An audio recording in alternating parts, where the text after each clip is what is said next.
ఇండస్ట్రీలో చాలా చూస్తే తెలుసు నాకు. బట్ మేజర్గా నాకు గుర్తుండి నేను ఇండస్ట్రీ వచ్చినప్పటి నుంచి మొన్న సంక్రాంతికి ఒక సినిమా మీ ఫైనాన్షియల్గా చాలా లాస్ అయింది. నెక్స్ట్ సినిమా ఇమ్మీడియట్ 3 days గ్యాప్లో అది మళ్ళీ అది వెళ్ళిపోయింది. ఈ మధ్యలో ఈ 3 రోజుల్లో మీ థాట్ ఏంటి? నెక్స్ట్ సినిమా కూడా అది కూడా పోతే అప్పుడు పరిస్థితి ఏంటి? మీ మైండ్లో రన్ అయిన మీ ఫీలింగ్ ఏంటి?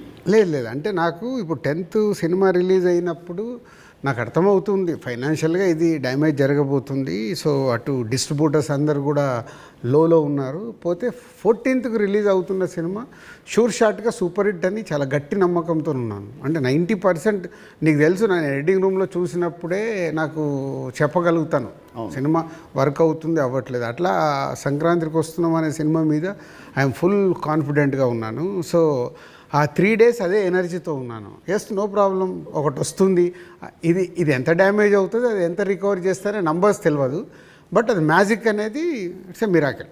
బట్ ఆ పీరియడ్లో యూఆర్ కాన్ఫిడెంట్ మళ్ళీ ఇది అయిపోయింది మళ్ళీ. నేను అంటే ఒక సినిమా రిలీజ్ ముందు నాకు మేబీ నా 6th సెన్స్ కావచ్చు, చూస్తున్న కంటెంట్ వల్ల కావచ్చు, చెప్పగలుగుతాను 90% మిస్ అవ్వను.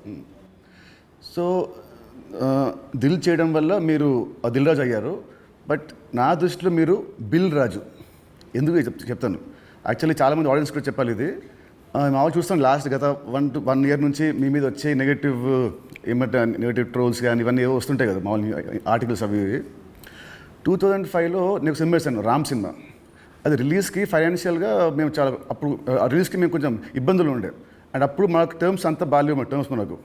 అయినా మీరు వచ్చి ఆ నైట్ ఒక పెద్ద అమౌంట్కి మీరు సైన్ చేశారు. సో టర్మ్స్ బాగాలేనప్పుడే మీరు నాకు హెల్ప్ చేశారు. ఇలాంటివి మీరు చాలామంది హీరోస్కి, చాలా ప్రొడ్యూసర్స్కి, డైరెక్టర్స్కి మీరు చాలా హెల్ప్ చేస్తారు. ఇది నాకు తెలుసు. సో ఈ మధ్య వచ్చి మీరు ఒక సినిమా బొక్కేస్తారంటే అది నాకు I want to clear to audience that ప్రతి సినిమా చిన్న పెద్దలు కూడా అందరు హెల్ప్ చేసేవాడు మీరు. అండ్ దీంట్లో చాలా డబ్బులు మీకు చాలామంది వెనక్కి మీకు ఇచ్చారు లేరు కూడా నాకు తెలియదు. బట్ ఈ హెల్ప్ చేసిన ఇంతమంది మీరు కష్టాల్లో ఉన్నప్పుడు వీళ్ళు కూడా మీకు తిరిగి హెల్ప్ చేస్తారని అనుకుంటున్నారా?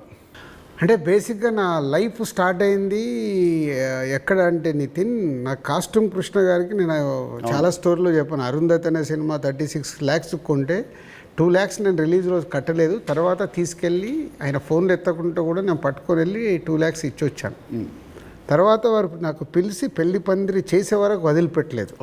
నిజంగా పెళ్లి పందిరి అనే సినిమా లేకుంటే ఐఎమ్ నాట్ దే. అసలు సినిమా ఇండస్ట్రీలో నేను లేను అనేది నేను గట్టిగా నమ్ముతాను. సో అంటే ఒక హానెస్ట్ అనేది ఒకటి ఎంత పని చేసిందో, హెల్పింగ్ కూడా